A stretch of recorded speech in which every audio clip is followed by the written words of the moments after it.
Hello everyone and welcome to Mythstory, the show where we talk about myths from around the globe. For today's show, we're going to be discussing one of the most popular and influential religions of the ancient world, Greek mythology.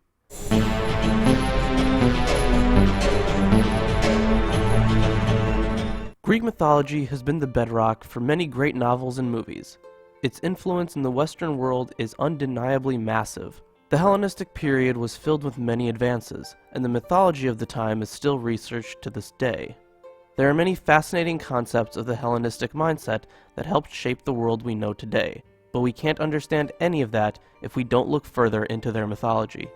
There are many variations on almost all these myths, but I will only be discussing the Greek versions and our earliest sources.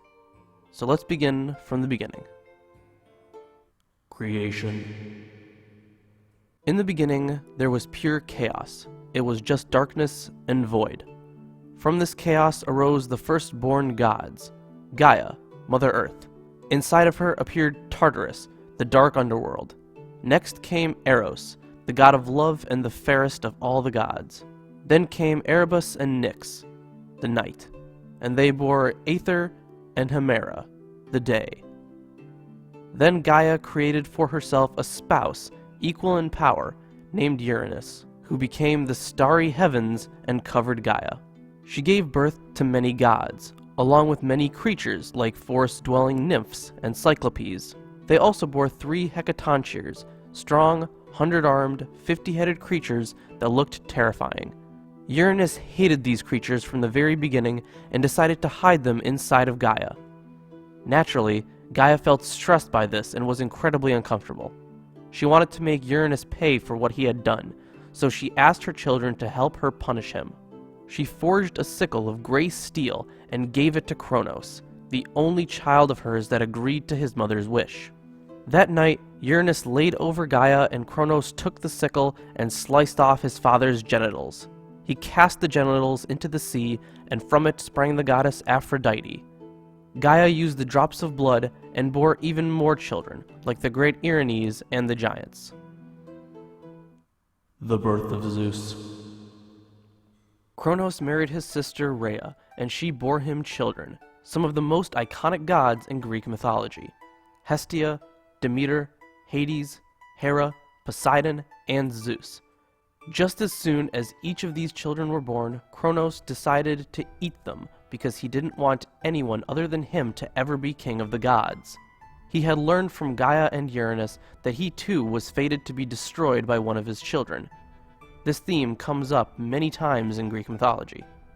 While she was giving birth to Zeus, however, she prayed to her parents to come up with a plan to save him. They heard her plea and bestowed upon her the fertile land of Crete. When she gave birth, Gaia hid him away in the land so that he may grow strong. Instead of giving Zeus over to Kronos, they handed him a stone wrapped in cloth to trick him.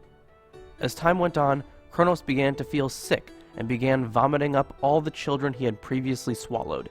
He also vomited up the stone last. Zeus had grown enough that he could now save his father's brothers and sisters. Kronos had taken them captive, but now Zeus had the power to free them.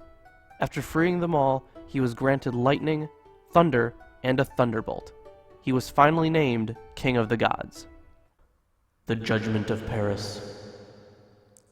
Some of the myths regarding the creation of man and other animals were not discussed in this video, but it should be noted that after the things we have talked about, Zeus created man, and a quick Google search will help fill in any gaps.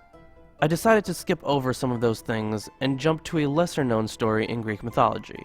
Otherwise, I would be able to turn this video into an hour-long lecture on just that. Eris, the goddess of strife and discord, threw an apple to be contended for by Hera, Athena, and Aphrodite as a prize for beauty. Then Zeus instructed Hermes to lead them to Paris, the son of King Priam of Troy, so that he might decide which one was the most beautiful. All the goddesses attempted to bribe Paris. Hera offered him the position of ruler of all men if she were chosen to be the most beautiful. Athena promised him victory in battle, and Aphrodite promised him marriage to Helen. Paris chose Aphrodite as the most beautiful, and sailed away to Sparta, where Helen lived. On the 10th day of his stay there, he asked Helen to run away with him. She did this and left behind her 9-year-old daughter. On their way, Hera sent a great storm, and they were forced to stop at a nearby city. They waited there a few days until Paris felt confident they were not being followed. They left and came back to Troy. Some variations on this story say that Helen was carried off by Hermes and taken to Egypt. According to those, Paris only returned with a phantom of Helen that was shaped from the clouds. Helen had been married to Menelaus, and when he found out that she had run off with Paris, he gathered together an army to get her back.